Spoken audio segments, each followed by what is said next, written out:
I'm Lee Moore. I'm Rob Moore. And this is the Chinese Literature Podcast. Rob, today we're back to the Grand Historian. The Grand Historian, Sima Qian. You know, you could do an entire podcast series just on Sima Qian and really not even get more than about a third of the way through. It's massive. His writings are massive. I think the volume that I have, which is his works in classical Chinese and translated into modern Chinese, is 7 or 8 volumes long. Yeah, it's huge. The one we're looking at today, it's just translated. It was from the biography of the assassins. Dun dun dun. Dun dun dun. It's about a guy named Nie Zheng. So Nie Zheng, this is a real short story, so I'll just summarize it real quick. Please. Nie Zheng kills someone, the story says, and flees with his mother. And so he works as a butcher to sort of stay out of sight, but still provide for his mother because he's a good guy. Somebody in the service of Count I of Han, the Han Dynasty Han, Yan Zhongzi, has a quarrel with Xia Lei, one of the ministers of Han. And so he's like, I got to figure out what to do with this guy. And he finds out about Nie Zheng and goes there, and as a way of not coming right at him and saying, hey, I want you to kill a guy, he figures out that Nie Zheng is working as a butcher to help his mother. And so he offers Nie Zheng 100 weight of gold in order to sort of help his mother. And Nie Zheng is like, that's crazy. That's way too much. What are you doing? And Yan Zhongzi very tactfully just comes right out and says, look, I have an enemy. I came here to get on your good side. That's why I gave you the money. It's just for your mom. You do what you want with it. And then he backs off. And then later on, Nie Zheng's wife or mother dies. And he goes, that Yan Zhongzi was a really great guy, He didn't push me into anything. He clearly saw my worth. I'm going to go help him out. And he does. And Yan Zhongzi says, I have a problem with this guy Xia Lei. And Nie Zheng goes, I'm going to go kill him for you. And he does. He strolls into Han. He kills the minister, Xia Lei, then pokes out his eyes, cuts his face off, his own face off. That's the end of him, right? He kills himself. It says he cut the skin off his face, gouged out his eyes, cut himself open, and pulled out his entrails and died, which is, that's pretty intense. And you find out why later. Why did he cut his face off? Well, because then no one knows who he was. Except that when they display the corpse, his sister shows up and goes, oh my gosh, that's my brother. And he was clearly trying to protect me after protecting our mom all these years. He's awesome. And people are like, why are you here then? Aren't you going to be in trouble? She says, it's the least I can do to show my faithfulness to this brother who's been so amazing to me. And she dies heartbroken on top of him. And everyone just basically goes, wow, that's incredible. Just to try and place this is in the biography of the assassins of Sima Qian. You mentioned that. So this is, Sima Qian dies 91 BC, 88 BC. I don't think we're quite sure of the dates.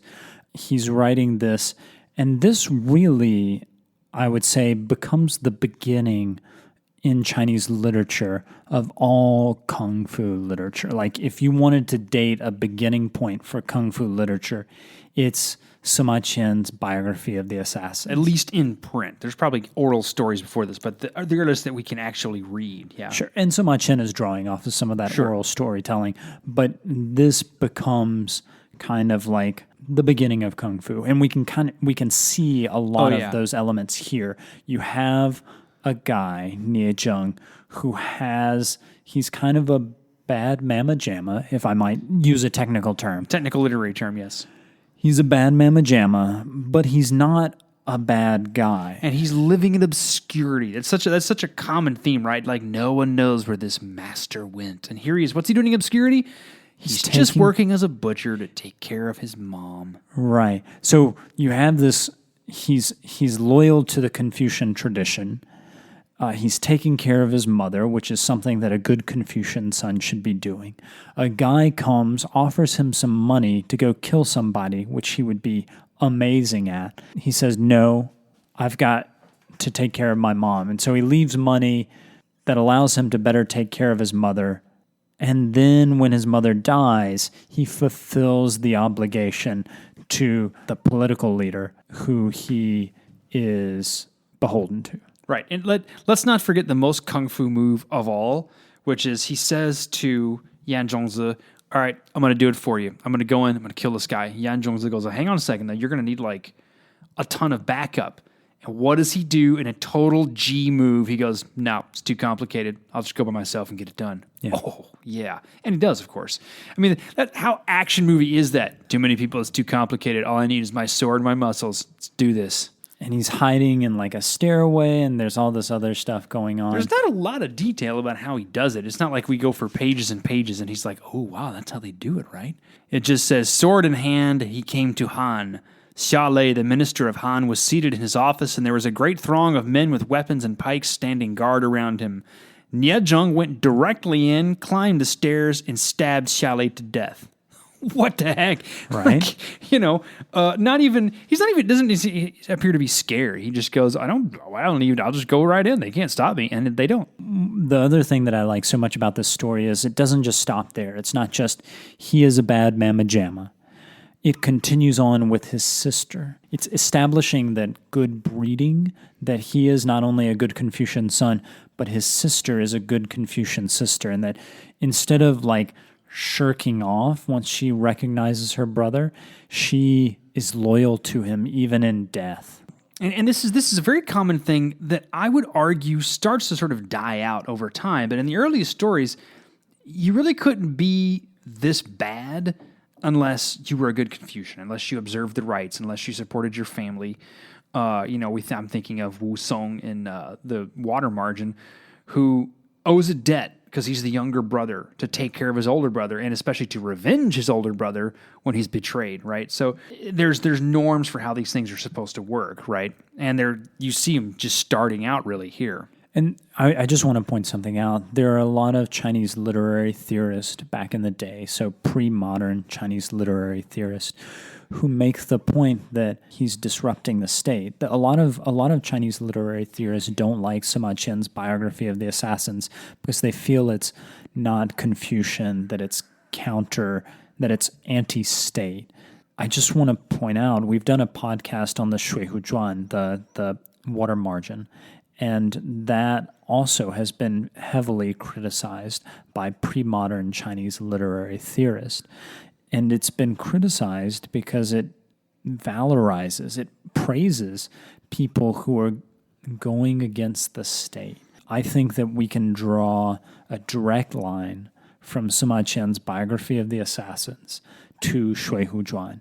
And we can clearly draw a direct line from Shuihu Zhuan, the Water Margin, to a lot of kung fu films that I'm sure many of our listeners have enjoyed. Oh, yeah, absolutely. One of the interesting things, though, about this tradition is how in certain situations in the present, the Chinese state flips them on their heads in order to support the idea of the state. So I'm thinking specifically here of the movie Hero, which was by Zhang Yimou, which is fairly infamous when it came out. Yeah. Because in this story, it makes it sound like this assassin who is clearly able to kill the emperor of Qin, right, chooses not to as a way of preserving the integrity of the country, the state. But I'm also thinking of the infamous, because it sucked, film Confucius with Chow Yun-fat, which is a totally bizarre casting choice, but where like all you get from Confucius is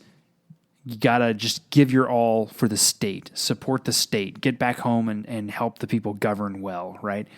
None of this sort of, but if you don't govern well, then maybe you shouldn't be doing that sort of thing, right? But in these earliest traditions, the state wasn't necessarily inviolable. In fact, there are plenty of cases where the Confucian morality is way above the state. So if the state isn't getting it done, maybe you should knock them off. I just want to point something out here, Rob. When you say earlier traditions, I think there's a little bit of a problem with that. Sima Qian is a radical. He is radically different from other people who are writing in this period. Sima Qian, and he's going to be heavily criticized by Bangu, who comes about a century and a half later, and who writes the Han Shu, the Book of Han. But a lot of people in the Chinese literary tradition are very much pro-state. But what's happening in the biography of the assassins and throughout the Shiji, the records of the Grand Historian, is that Sima Qian is making an argument that doesn't see as much need for the state. Right. And that's unique to him. That's right. Sima Qian right there. And that's one of the things that I find so fascinating about Sima Qian is that it's one of the first times in Chinese literature where we see the imprint of a single individual. The other times when I think of this is something that's the single imprint of the individual of in a post-romantic era, we as moderns would call genius. The one point where I see genius in Chinese literature before this is really Zhuangzi.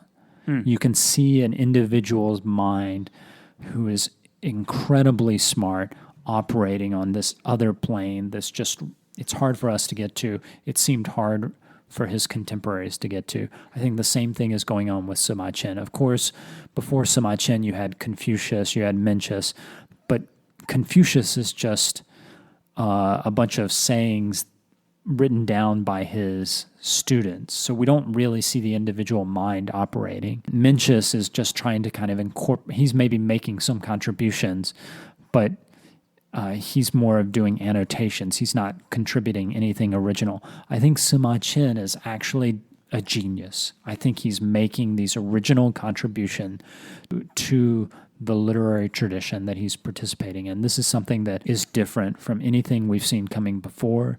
And it's quite, although Sima Qian continues to be discussed, he's quite different from a lot of things that come afterwards. And it's my understanding that in this debate about Chinese history, so you have two writers, Bangu and Sima Qian, who are coming out writing history in the Han Dynasty. Those are the two big names. And for a couple of centuries after, it's Bangu and his Han Shu that is the most important text. It's not until several centuries later that Sima Qian becomes the grand historian, right? Like people recognized him, people still read him, but he's not as influential as Bangu for a couple of centuries after. So Sima Qian is himself a kung fu figure. I think he doesn't just write kung fu stories.